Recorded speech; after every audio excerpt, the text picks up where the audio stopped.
আসসালামু আলাইকুম friend, welcome to Asma blog. আজকে 1 জুন 2024। এখানে আকিল বাবা আইসক্রিম করেছে, আমি আপনাদের দেখিয়ে দিলাম। রসনা দিয়ে আইসক্রিম করেছে, বারণ করলাম যে ওইভাবে করলে মজা হবে না, আমি করে দেবো, ছেড়ে দাও, তো শুনলো না। আতিফ বাবা আবার দেখুন চেয়ারের ওপরে উঠে ও আইসক্রিম তৈরি দেখছে।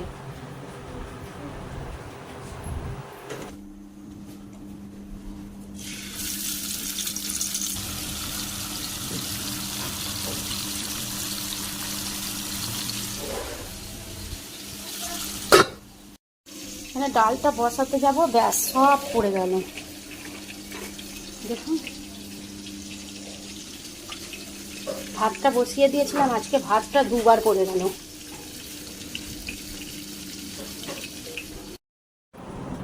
আজকে রান্না করছি মাছের মাথা দিয়ে মুসুর ডাল।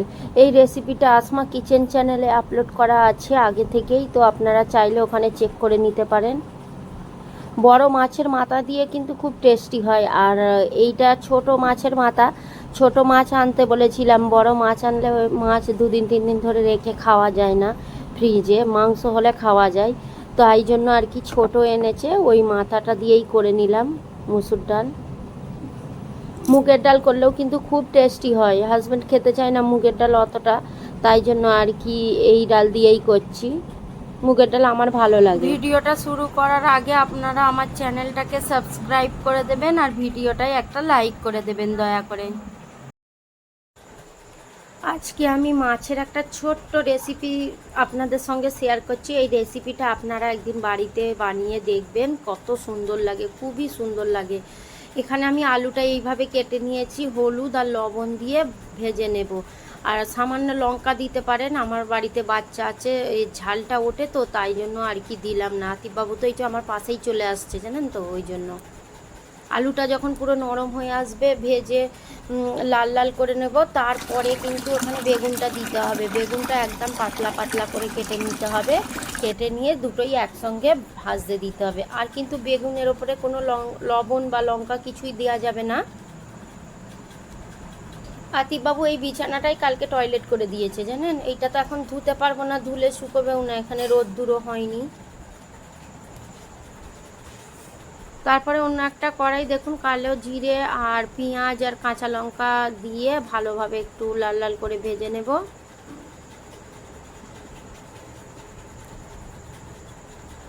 তারপরে এখানে দিয়ে দেব রসুন, ছোট্ট চামচের 1 চামচ রসুন। রসুনটা দিয়ে একটু ভালোভাবে নেড়ে নেব। তারপরে কুচিয়ে রাখা টমেটো, একটা টমেটোই দিয়েছি, একটা দিলে যথেষ্ট, আর বেশি দিতে হবে না। তার সঙ্গে সামান্য একটু লবণ দিলাম।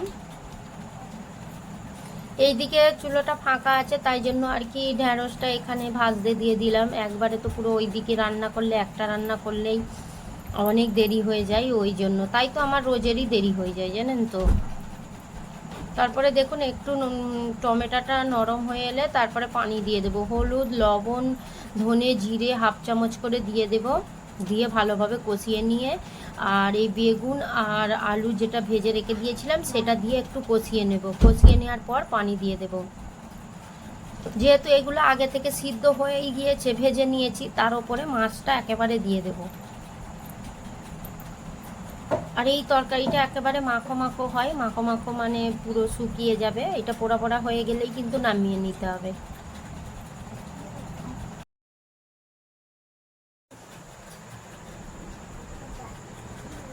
দেখুন তরকারিটা কত সুন্দর হয়ে গিয়েছে। তা আমি মাছটা উপর থেকে তুলে নেবো, প্রথমে তুলে তারপরে একটা জায়গায় ঢেলে নিয়ে তার উপরে মাছটা দিয়ে দেব। কড়াইতে তরকারিটা রাখবো না, তাই জন্য।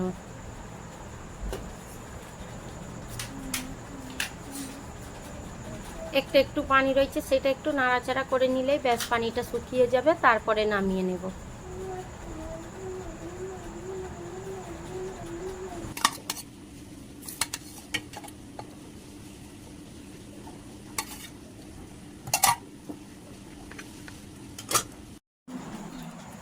আজকে আমাদের মেনুতে আছে ঢ্যাঁড়স, আর এখানে আছে একটা মাছ ভাজা, ওইটা আকিল বাবার জন্য রেখে দিয়েছে। আকিল বাবা একটু মাছ ভাজা খেতে পছন্দ করে।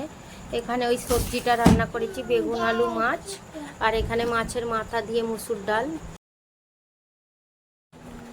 তারপরেই আমি 2 ভাইয়ের জন্য মাছ বেছে নিয়েছি। আকিল বাবা তো মাছ ভাজা খাবে, তো একটু বেশি করেই বেছে নিয়েছি, যদি আবার খাই। 2 ভাইকে ভাত দিয়ে দিলাম, তার সঙ্গে আমিও খেয়ে নিলাম। জানেন, আমি কিন্তু গোসল করিনি, আমি গোসল না করেই এবারে ওদের দুজনকে দিলাম। আর আতিফ বাবু আজকে খেলো না, 2টো বিস্কুট আগে খেয়ে নিয়েছিল, তাই জন্য আর খেতে পারলো না। আতিফ বাবুকে ফ্রিজের পানি আনতে বলা হচ্ছে, আতিফ বাবু পানি আনতে যাচ্ছে। ওই পানি নয়, ফ্রিজের পানি, ফ্রিজের পানি। ওই পানি আব্বু খাবে না, ফ্রিজের পানি।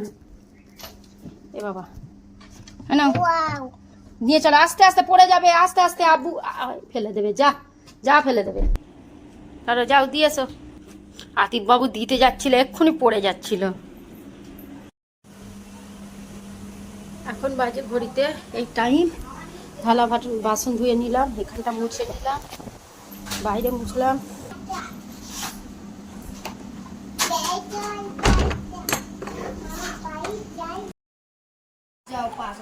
খাওয়া দাওয়া করে নিয়েছিলাম, তারপরে আর কি গোসল করব ভেবেছিলাম, তো তারপরে ওটাই করলাম।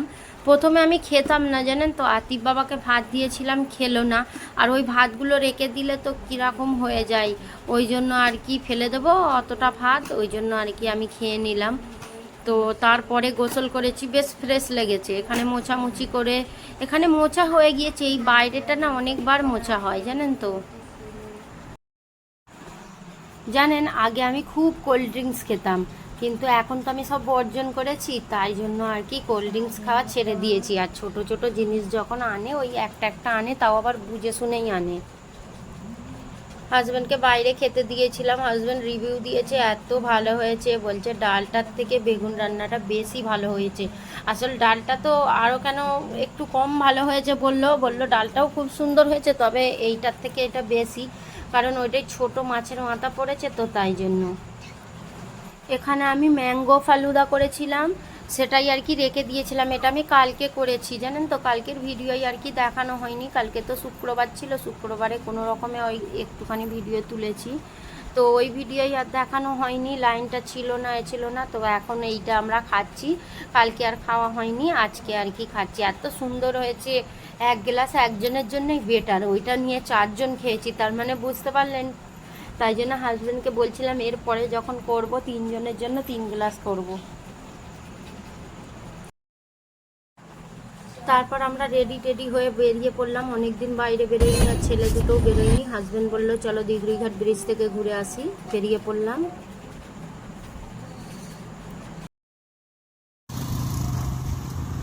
এই প্যাকেটটা সবসময় গাড়ির মধ্যেই থাকে। ঠান্ডায় বসে পড়েছে, এত সুন্দর হাওয়া, কি বলবো আপনাদের। সবাই চলে আসুন আমাদের বাড়ি, আর দিঘড়িঘাট ব্রিজের হাওয়া খাবেন, এত ফ্রেশ হাওয়া, মন জান সব ভালো হয়ে যাবে। খুব সুন্দর ফ্রেশ হাওয়া। একটু চা খেতে হবে, চা না খেলে হবে না। যতই বাড়িতে চা খাই, বাইরে বেরিয়ে একটু চা না খেলে হয় না। এত সুন্দর হাওয়া পুরো উড়িয়ে নিচ্ছে।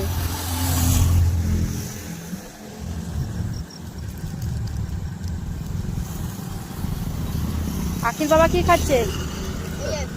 বিঙ্গো। আর ওইখানে একজন খাচ্ছে লেস, একজন খাচ্ছে ছোলা। আর আমি ঘুরছি, আমি দাঁড়িয়েই থাকি, আমি ঘুরি, ওরকম জায়গায় বসি না।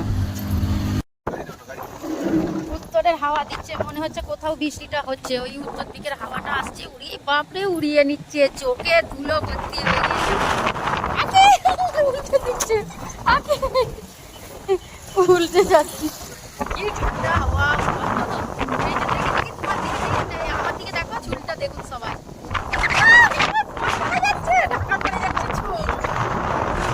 তোমার চুলটা দেখো, তা আবার গাড়ি গার্ড আছে। বড় ঝড়েতে আমরা খেলেছি। হ্যাঁ, তো লাগছে, এ বাবা আমার ফুলে যাচ্ছে। আর আতি বাবুর কান্না, চোখটা বন্ধ করবে যখন খুব জোরে। এই হাওয়াটাই তো চাই। কি তুমি দাঁড়াও, আমি একটু হাওয়া খাই এখানটা দাঁড়িয়ে।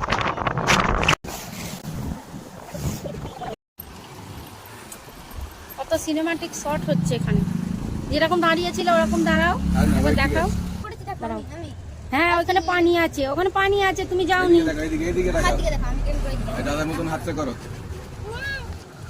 আর করবে না, 2 বার 3 বার করেছে।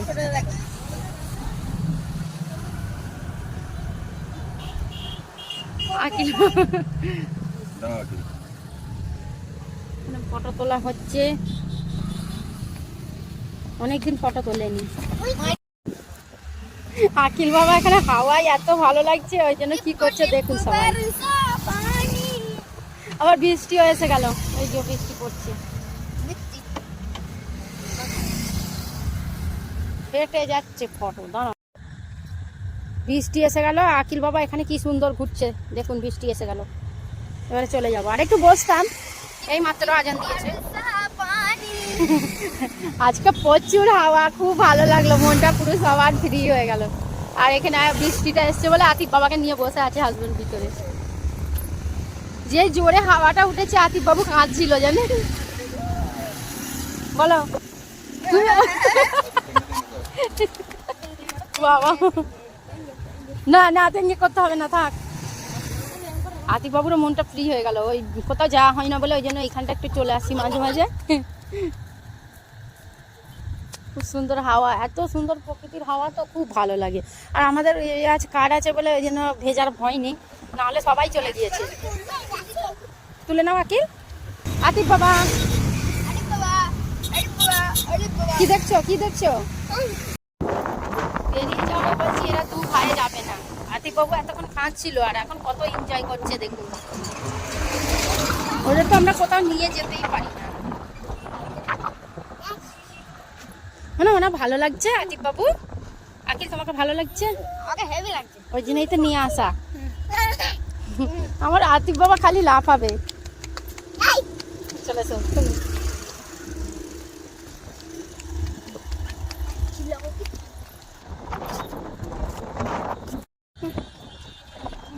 চলে এসো। কত বাড়ি? এই যে বৃষ্টিটা হচ্ছে, এই বৃষ্টিটায় চা খেলে খুব ভালো লাগবে। চলো চা খেতে হবে। এই ঠান্ডায় গরম গরম চা খেলে মন ভর্তি হয়ে যাবে। মন ভর্তি হবে না, মন ভরে যায়। মিষ্টি হয়ে গেছে, সরি। ভেরি মিষ্টি। লেভেলের বৃষ্টি, লেভেলের। সামনে কাঁচটা দেখ, ওইখান থেকে বেশি পানি পড়ছে, এই দিকটা কম ঝাপটা আসছে।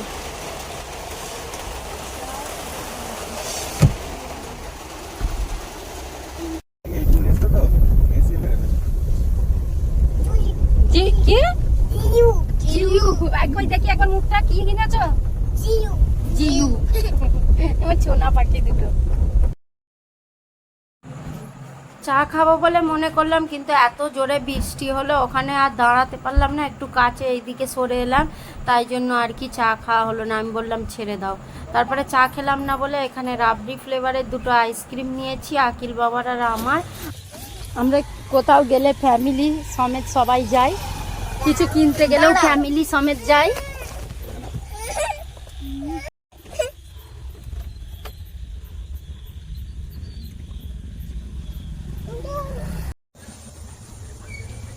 আমরা বাস স্ট্যান্ডে এসে দাঁড়িয়ে আছি, হাজবেন্ড ওইদিকে গিয়েছে কি দরকারে কি জানি, আর এরা দুজন বসে আছে।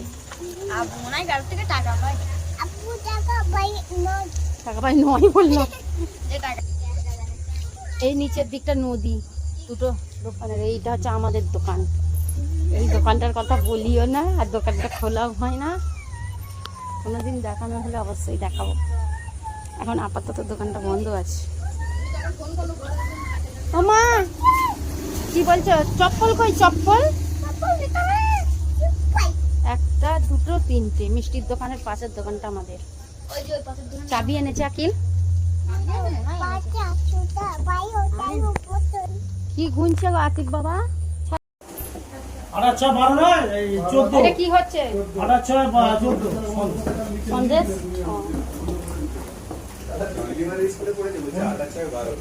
কি? আমরা মিষ্টির দোকানে চলে এসেছিলাম টক দই নিতে, আর এখানে দাদা এসেছিল, দাদা আবার সন্দেশ খাওয়ালো সবাইকে। আমি তো মিষ্টি জিনিস একটু কম খাই, তাই একটুখানি ভেঙে নিলাম, তারপরে বাড়ি চলে এলাম। এসেই আগে মুখ হাত পা ধুয়ে ড্রেস ট্রেস ছেড়ে আগে আটাটা মেখে নিলাম, আটাটা মেখে নিয়ে তারপরে আর কি নামাজ পড়ে তারপর খাওয়া দাওয়ার প্রিপারেশন করব। দু ভাইকে খুব সুন্দর করে ভাত খাইয়ে দিচ্ছে, বেশ কাজটা আমার কমিয়ে দিল। লাইনটা খালি বারবার চলেই যাচ্ছে। এখানে 4 পিসের মতো রুটি করেছি, ভাত আছে, আর এখানে হচ্ছে ডিম ভাজা।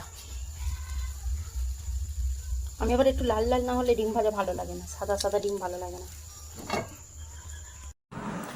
আজকে আমাদের দিনটা খুব সুন্দর কাটলো। বিকালবেলা দিগড়িঘাট ব্রিজ গিয়ে মনটা আরও ফ্রি হয়ে গেল, আর আমার দুটো ছেলেরও। আজকের ভিডিওটা আমার কেমন লাগলো কমেন্টের মধ্যে জানাবেন। এতক্ষণ আমার ভিডিওটা দেখার জন্য অসংখ্য ধন্যবাদ। সুস্থ থাকবেন, ভালো থাকবেন, আর আমাদের জন্য দোয়া করবেন। আল্লাহ হাফিজ।